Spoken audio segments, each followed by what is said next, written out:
오늘 말씀은 창세기 39장 1절부터 23절까지의 말씀, 제목은 감옥 위에 있는데 하나님이 함께 하셔입니다. 어제는 사랑과 전쟁 유다의 이야기를 다루었습니다. 이제 본격적으로 요셉의 이야기가 시작됩니다. 그런데 요셉 이야기도 사랑과 전쟁 2 정도 될 것 같습니다. 이야기를 간략하게 소개하면 이렇습니다. 요셉은 시위대장, 지금으로 보자면 대통령 경호실장쯤 되는 집에 노예로 팔려왔습니다. 그는 그곳에서 하나님이 함께 하셨습니다. 그래서 주인인 보디발에게 신임을 받았습니다. 그는 집안의 모든 일을 도맡아서 하는 그런 집사 같은 사람이 되었습니다. 그런데 그의 잘생긴 외모와 그 능력 탓에 이 보디발 아내가 지속적으로 성적인 유혹을 합니다. 노골적으로 함께 자자며 요셉을 유혹합니다. 그런데 요셉은 주인 보디발의 신뢰를 깨트릴 수 없다고 말합니다. 또한 하나님께 죄를 지어서도 안 된다며 그녀를 완고히 거부합니다. 아무리 보디발이 신임하는 요셉일지라도 그의 신분은 결국 노예입니다. 당시 노예는 주인의 이 소유물과 같았습니다. 심지어 성적 놀이개로 그래서 많이 이용되곤 했습니다. 이런 상황이니 이 노예인 요셉이 주인 아내의 끊임없는 유혹을 거절하기는 쉽지 않았을 것입니다. 하루는 그녀가 다른 노예들은 다른 곳에 두고 홀로 있는 요셉을 유혹합니다. 이번에는 옷까지 붙잡고 늘어졌는데 요셉은 결국 자기 옷을 버려두고 그곳에서 도망칩니다. 욕망의 노예였던 그녀는 도저히 안 되겠다 싶어 차라리 요셉을 함정에 빠뜨리기로 작정합니다. 어차피 자기가 갖지 못할 거라면 없애버리겠다, 차라리 없애버리겠다는 그런 심정입니다. 다른 노예들을 불러 요셉이 자기를 겁탈하려 했다고 말을 합니다. 자신이 가지고 있는 요셉의 옷이 그 증거라고 제시합니다. 다른 노예들을 증인으로 삼고 자기 남편 보디발에게도 호소합니다. 당신이 데려다 놓은 히브리 노예가 자기를 겁탈하려 했다고 말합니다. 남편에게도 그 책임을 뒤집어 씌워서 요셉을 어떻게든 처리하려고 하는 그녀의 수작입니다. 결국 보디발은 화가 나서 그를 감옥에 가두게 됩니다. 재밌는 것은 이 보디발이 과연 누구의 말을 더 믿었을까 하는 것입니다. 제 생각에는 그는 아내의 말보다는 요셉의 말을 더 믿었던 것 같습니다. 그렇지 않았다면 그는 요셉을 죽이지 않고 감옥에 가두었을 리가 없기 때문입니다. 아내의 말을 정말 믿었다면 요셉을 죽였어야 마땅하기 때문입니다. 오늘 요셉 이야기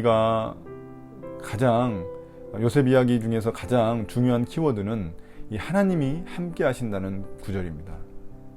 2절, 3절, 21절, 23절 총 4번이나 이 말을 사용하고 있습니다. 그만큼 중요한 단어입니다. 그가 보디발의 집사로 있을 때에도 하나님이 함께 하셔서 모든 일이 잘 되게 하셨습니다. 또 그가 억울하게 감옥에 갔을 때에도 하나님이 함께 하셔서 감옥의 온갖 일을 다 맡게 하셨습니다. 하나님의 말씀이 직접 등장하지는 않지만 하나님이 함께 하셨다는 말이 계속 등장합니다. 결국 요셉의 삶의 숨은 주인공은 하나님이심을 우리가 알 수 있습니다. 요셉을 보면 모든 일이 잘 되게 하신 것 같습니다. 그래서 개역개정에 보면 이를 형통하심이라고 말을 합니다. 그렇지만 우리가 한 가지 생각해 볼 점이 있습니다. 요셉의 삶을 볼 때 그는 그리 훈련된 사람이 아닙니다. 그는 아버지께 사랑만 받고 자랐기 때문에 세상 경험이 그렇게 많은 사람이 아닙니다. 그런 그가 다른 나라 고위직 관료의 집 살림을 잘 돌볼 수 있다는 것은 어쩐지 이 말이 안 되는 것 같습니다. 감옥 행정까지도 잘 돌볼 수 있을 정도면 적어도 정말 고급 자격증 하나는 있어야 될 것 같습니다.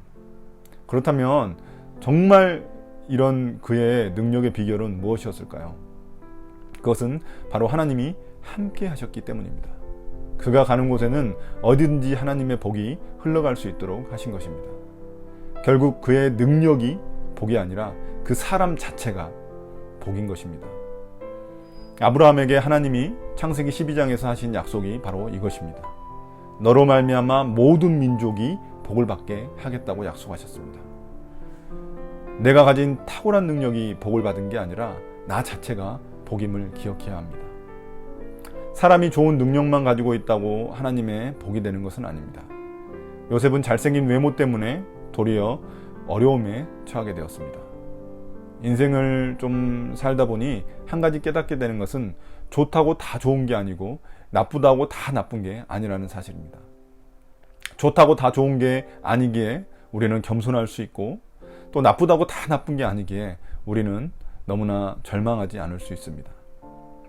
이 세상에도 잘생긴 사람, 능력 좋은 사람이 더 좋은 선택을 할 것 같지만 꼭 그렇지 않습니다. 이 똥파리들도 그런 냄새를 잘 맡기 때문에 도리어 결혼할 때 그들의 선택을 더 헷갈리게 할 때가 많습니다. 못난 사람보다 유혹이 훨씬 더 많습니다. 못난 사람보다 더 잘못된 선택을 하기 쉽습니다. 아무튼 그의 능력과 외모는 그에게 진짜 복이 아니었습니다. 그 사람 자체, 그의 됨됨이가 진짜 복이었습니다. 그가 보디발 아내의 유혹을 떨쳐버릴 수 있었던 것은 주인에 대한 충성심 때문이었지만, 그러나 그 무엇보다도 하나님께 죄를 짓지 않기 위해서였습니다. 저 같으면 형들에게 죽을 뻔한 위기를 겪고 또 노예로 끌려와 다른 나라 땅에서 살고 있다면 정말 하나님에 대한 실망감으로 이 우울한 삶을 살고 있을지 모릅니다. 그 전에 내가 꿨던 꿈은 개꿈이구나, 이렇게 생각했을지 모릅니다. 그러다가 이제는 억울한 일로 감옥까지 가게 된다면 어떨까요? 저는 정말 하나님을 믿기 어려웠을 것 같습니다. 그런데 그는 그렇지 않았습니다. 어려움과 고난 속에서도 하나님이 함께 하신다는 위로를 깊이 받고 있었습니다. 그럼 도대체 하나님이 함께 하신다는 것은 무슨 의미일까요? 단지 크리스찬으로서 내가 성공하고 마이더스의 손처럼 손대는 것마다 잘 되게 하는 것, 이게 하나님이 함께 하신다는 의미일까요? 그의 삶을 보니 꼭 그런 것 같지는 않습니다. 그는 하나님이 함께 하심에도 불구하고 억울하게 감옥에 들어가게 되었습니다. 그런데 그 감옥이 자신의 운명을 바꿔놓을 장소라는 것을 그가 어찌 알았겠습니까? 그는 감옥에 들어가지 않았다면 절대 나중에 그 이집트 땅의 총리가 되지 못했을 것입니다. 결국 하나님이 나와 함께 하신다는 의미는 모든 것이 내 뜻대로 된다, 그런 의미가 아닙니다. 요셉이라고 감옥에 가고 싶었겠습니까? 하나님이 함께 하신다는 게 나의 뜻대로 모든 것이 잘 되는 것이라면 그는 감옥에 가면 안 됩니다. 그런데 그는 감옥에 갔습니다. 그러니 하나님이 나와 함께 하신다는 것은 하나님의 선하신 뜻대로 내가 쓰임받는다는 것이 아닐까요? 그 비밀을 요셉은 깨달았기 때문에 억울하게 감옥에 갇혔음에도 그의 믿음이 무너지지 않았던 것입니다. 내게 어떠한 상황과 조건이 주어질지라도 하나님의 선하심을 신뢰하는 것, 그것이 바로 하나님이 함께 하시는 사람, 자신이 하나님의 복이 된 사람의 모습입니다. 하나님이 함께 하신다는 말은 히브리어로 임마누엘입니다. 그러면 누군가 생각나는 분이 있습니다. 그렇습니다. 임마누엘 예수님은 요셉의 삶을 가장 완벽히 보여주시는 분이십니다. 요셉은 억울하게 감옥에 갇혔지만 예수님은 억울하게 십자가에서 자신의 목숨까지 바쳤습니다.